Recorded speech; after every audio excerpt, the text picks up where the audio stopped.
small Georgia town, 2 parents murdered, and a 16-year-old daughter accused of pulling the trigger. At just 16 years old, she was known for her playful TikTok dances, for selfies in the mirror, for being like any other teenager trying to carve out her place in the world. But behind the screen, behind the filters, a darker story was unfolding. One that would shake her small Georgia town, and eventually, the entire country. On a quiet February morning in 2025, 2 lives ended in the most brutal way imaginable. Kristen and James Brock, pillars of their church, parents to 3 children, were found murdered in their own bed. The alleged killer? Not an intruder, not a stranger in the night, but their very own daughter, Sarah Grace Patrick. At first, her tears on TikTok, her long posts on Facebook, and her desperate cries for answers painted the picture of a grieving child robbed of her family. But soon, questions began to emerge.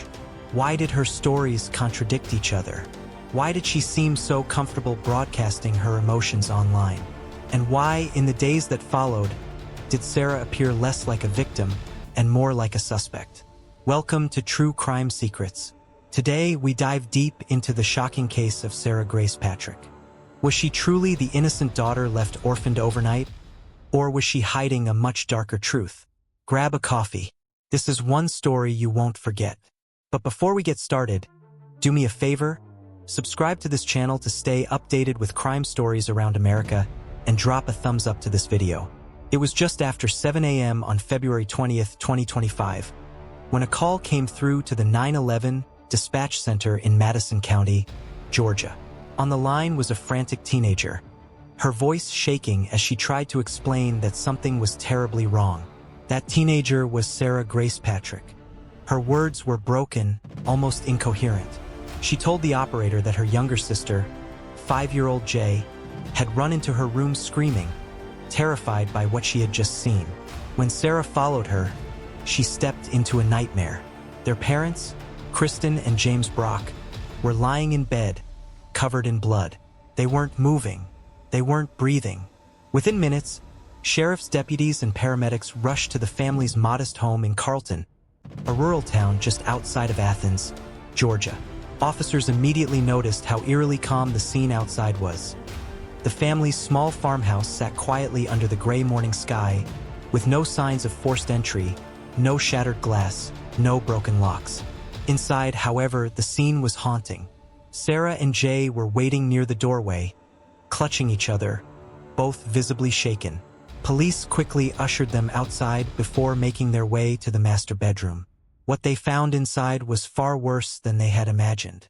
Kristen and James lay side by side, their bodies soaked in blood. Both had been shot multiple times, execution style, as they slept. There was no evidence of a struggle, no defensive wounds, no overturned furniture. The killer had entered silently, pulled the trigger, and left just as quietly. But what unsettled investigators most wasn't just the brutality of the crime, it was the precision. Nothing was stolen. The rest of the house was untouched. Whoever did this had come with one purpose: to kill Kristen and James. On the surface, the Patrick Brock household seemed like a typical Southern family. Church on Sundays, school during the week, and holidays marked by family photos shared on Facebook. But behind closed doors, their story was anything but picture perfect. Sarah's mother, Kristen, had a difficult history with addiction. Court records show she struggled with substance abuse for years, a battle that shaped nearly every aspect of her life. Her ex-husband, Sarah's biological father, Daniel Patrick, claimed her drug use was one of the key reasons their marriage collapsed. Sarah's stepfather, James Brock, also carried a troubled past. He had his own run-ins with the law, including arrests tied to drugs and theft. While James presented himself as a family man later in life, whispers of his criminal record followed him into adulthood. Together, Kristen and James tried to rebuild. They created a blended family with 3 children: Sarah, her younger brother Donnie, and their baby sister Jay. But cracks in the foundation were always there. From the beginning, Sarah's father, Daniel, fought bitterly for custody. He argued that his daughter and son weren't safe in Kristen and James's home, a place where drugs, instability, and questionable influences were part of the environment. In 2020, after years of disputes, Daniel won primary custody of Sarah and Donnie. The court granted him the weekdays, while Kristen and James were allowed weekends and visitation. It was a decision that brought some stability to Sarah's life, but it also deepened the rift between her parents. And Sarah? She was caught in the middle, torn between two households, two sets of rules, and two entirely different versions of what family should look like. By 2023, however, things seemed to shift. Kristen and James appeared more stable. They reconnected with their church, attended family events, and presented themselves as reformed, responsible parents. Pictures showed them smiling at school functions and posing with their children. For a time, it looked as though the turbulence was behind them. But custody battles leave scars. Even as relations softened, Daniel remained protective of Sarah. He monitored her social media, he asked questions, and he worried about the influence of Kristen and James. Behind the smiles, tensions lingered. Old addictions, new arguments, and a family constantly teetering between reconciliation and collapse. For Sarah, these contradictions shaped her teenage years. Online, she was bubbly and outgoing, the girl with the big eyes and confident presence on TikTok. Offline, she navigated two competing worlds: the stricter, more watchful household of her father, and the looser, sometimes unstable environment of her mother and stepfather. Friends later said Sarah often seemed older than her age, carrying the weight of adult problems long before she should have. Others noticed her deep resentment toward the chaos she had grown up with. So, when Kristen and James were brutally murdered in their own bed, investigators knew immediately that this wasn't just a random crime. This was personal. And given the family's history, the list of potential motives was already long. But then, a new detail would flip the case on its head. Because while neighbors whispered about old enemies and relatives pointed fingers at past drug ties, detectives discovered something shocking. The evidence pointed not outward, but inward. And the contradictions in Sarah's own story would soon become impossible to ignore. If you're enjoying the story, don't forget to like and subscribe. When the Brock home first became a crime scene, investigators faced a puzzle with almost no pieces. There were no signs of forced entry, no broken locks, no ransacked rooms, nothing stolen. Whoever pulled the trigger had come for one reason only: to kill. Kristen and James were last seen alive on the evening of February 19, 2025. Friends reported nothing unusual. They had dinner at home. James, who was managing heart issues, went to bed early.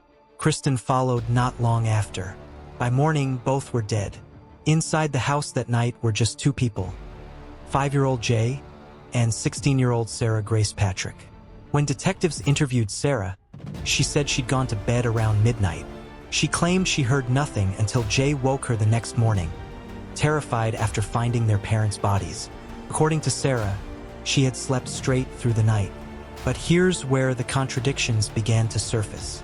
During one interview, Sarah admitted she had, in fact, heard something unusual. She described hearing the loud beeping of her stepfather's heart monitor. So loud, she said, that she could hear it over her television. If the alarm was that noticeable, could she really have missed multiple gunshots in the same house? Even more troubling, her 5-year-old sister told investigators she heard loud bangs during the night. If a child could identify them, why couldn't Sarah? And Sarah's social media told yet another story. In TikTok videos filmed days later, she referenced events that seemed to contradict what she told police. One post hinted she'd been awake longer than she admitted. Another suggested she'd heard noises in the night. The inconsistencies piled up. The crime scene itself only deepened suspicion. There were no defensive wounds on Kristen or James, which suggested they were asleep when shot. The killer likely stood over them, pulling the trigger in cold blood. The weapon, nowhere to be found. Investigators scoured the house, nearby woods, and even drainage ditches, but the gun had vanished. That alone suggested someone familiar with the area and careful enough to cover their tracks. Still, the glaring fact remained. There was no evidence of anyone breaking in. If no outsider came into the home, then who was left? Detectives began looking closer at Sarah's behavior in the immediate aftermath. At just 16, she became the public voice of the family, fielding condolences, posting tributes, and talking to online strangers about her grief. But one detail disturbed investigators. On the very night of the murders, Sarah's phone records showed activity well past the time she claimed to be asleep. Texts, app notifications, even TikTok browsing. If she was awake during those critical hours, what exactly did she see? And why, just days after the murders, did she log into her deceased stepfather's Facebook account to post lengthy, emotional tributes? Was it an act of grief or an attempt to control the narrative? As weeks passed, family members themselves began to voice doubt. Some pointed to Sarah's increasingly strange online posts. Others remembered past arguments in the house, where resentment and anger often boiled over. The community, once sympathetic, began to whisper. Teachers, neighbors, and even churchgoers asked the same question. If no one broke in, if nothing was stolen, if the crime was so precise, who else could have done it? The investigators, too, were leaning in one direction. Sarah's contradictions, her behavior, and the cold reality of the crime scene all seemed to point the finger back at her. But the most unsettling evidence wasn't in her words. It was in the way she grieved online. TikTok videos, emotional yet curated, laced with captions that seemed less about mourning and more about being noticed. And one post in particular would soon transform Sarah from a grieving daughter to the prime suspect. Hit the like button and subscribe for more stories. In most murder cases, investigators rely on forensics, interviews, and surveillance footage. But in the case of Sarah Grace Patrick, one of the most revealing sources of evidence wasn't a crime scene at all. It was TikTok. In the days after the murders, Sarah took to social media almost immediately. With her own phone in police custody, she logged into her late stepfather's Facebook account to post lengthy tributes. She wrote about loss, about love, about grief too big for words. But soon, she migrated back to TikTok, the platform where she already had a small following as a teenager, posting dances, lip syncs, and casual videos. Now, her content has shifted.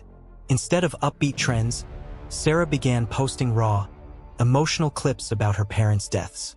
In one video, she appeared with mascara streaking down her cheeks, her eyes red from tears. In another, she spliced together old family photos with trending audio, songs about loss and betrayal, layered with captions about her shattered heart. For many viewers, it was heartbreaking. A 16-year-old girl had lost both her parents in one night. Who could blame her for turning to the internet for comfort? But not everyone saw it that way. Just a week after the murders, Sarah uploaded another video that would ignite controversy. In it, she dressed up in black, her makeup carefully done. The video began like any other "Get Ready With Me" clip, until she cut abruptly to footage from her parents' memorial service. The caption read, "They don't know it, but a year from now, me and my 5-year-old sister would find them wrongfully shot dead in our home." The strange choice of wording, and the fact that she turned a memorial into content, disturbed people. Was this truly grief, or was it performance? Comments flooded in. Some viewers sent prayers and condolences. Others accused her of seeking attention, even of enjoying the spotlight. And then came the most damning revelation. Sarah privately messaged a well-known true crime TikTok creator, urging them to cover her parents' murders. She called it a big hit, telling the creator she had insider intel that would make the case go viral. Think about that for a moment. Less than a month after her parents' brutal deaths, Sarah was pitching their murders like a story idea for clicks. For investigators, this was a turning point. Grief can make people act in strange ways, yes. But the eagerness to broadcast every detail, the choice of captions, the language she used, none of it sat right. As Sarah's content spread, so did division. Supporters said she was just a teenager processing unimaginable trauma the only way she knew how, through the phone in her hand, on the app she'd used every day. But critics saw something darker. They noticed how her tears often cut to smiles in the same clip. They noted the calculated captions. They pointed out her use of trending audio, as if she was still chasing likes and views. One follower wrote, "This doesn't feel like grief. This feels like PR. Another commented, "Why does it seem like she's enjoying the attention?" And investigators? They were asking themselves the same questions. Sarah was no longer just a victim. In the eyes of her community, she was becoming something else entirely. A suspect. Police began scrutinizing her digital footprint, pulling metadata from her TikToks, reviewing timestamps, and comparing them against her statements. Every contradiction strengthened their case. And as suspicion grew, Sarah's social media presence only fueled the fire. Because with each post, with each caption, with each tear caught on camera, she seemed less like a daughter mourning and more like a teenager unable to stop performing. But TikTok was only one piece of the puzzle.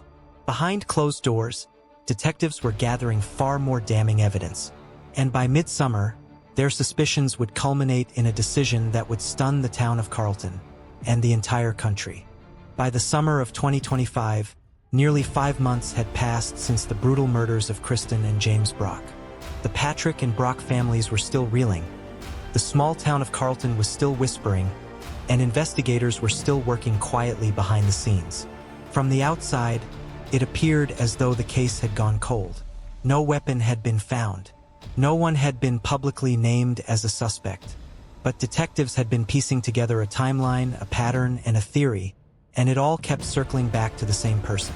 The contradictions in Sarah's testimony, the absence of forced entry, the disappearance of the murder weapon, the unusual behavior on TikTok. Individually, each detail could be explained away.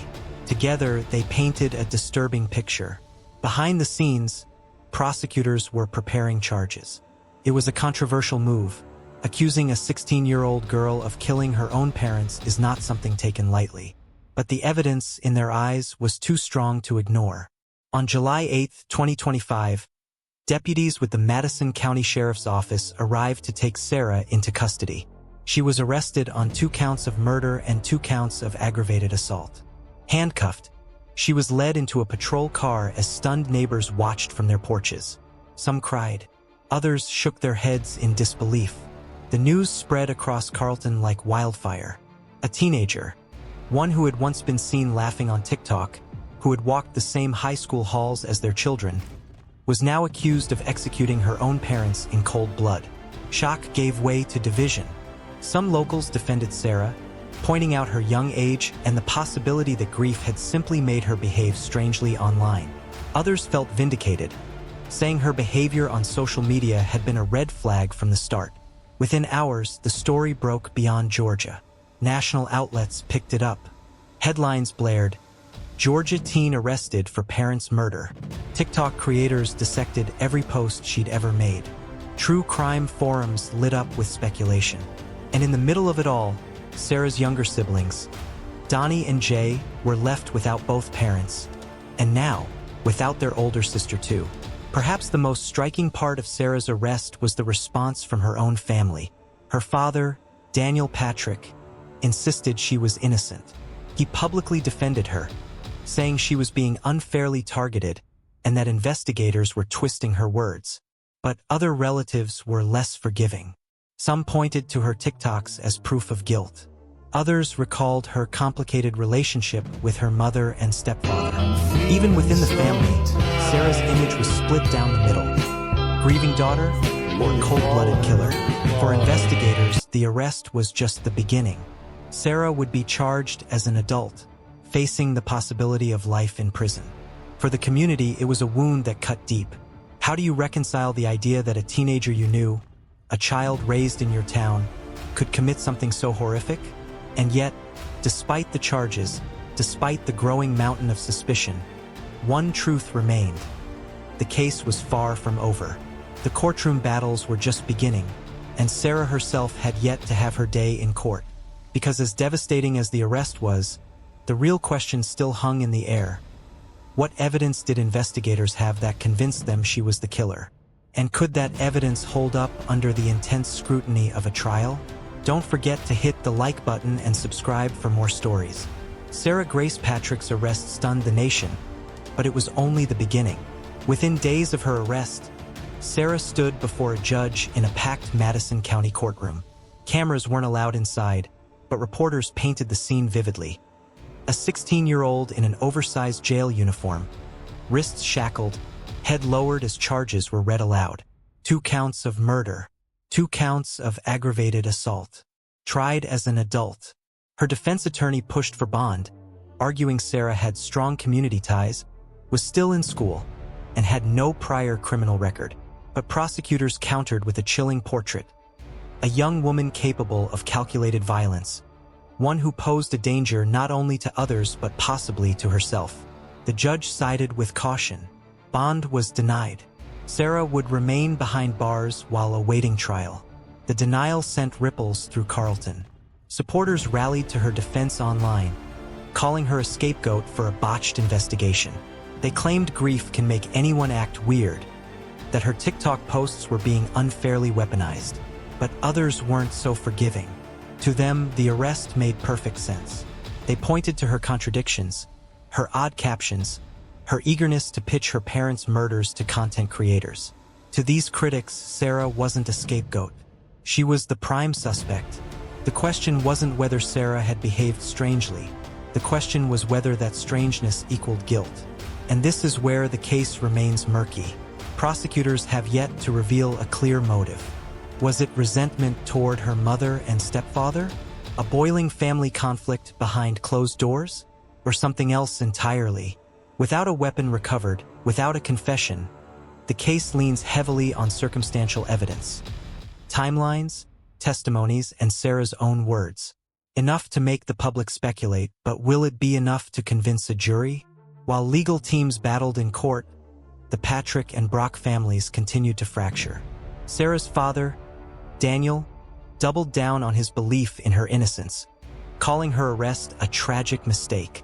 Other relatives voiced quiet relief, believing that justice was finally moving forward.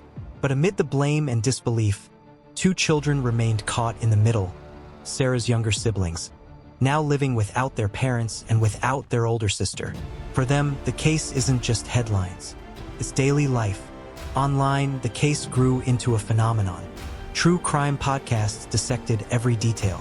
YouTube creators replayed her TikToks frame by frame. On TikTok itself, hashtags connected millions of viewers debating whether Sarah was a grieving daughter unfairly targeted, or a cold-blooded teen murderer. The obsession wasn't just with the crime.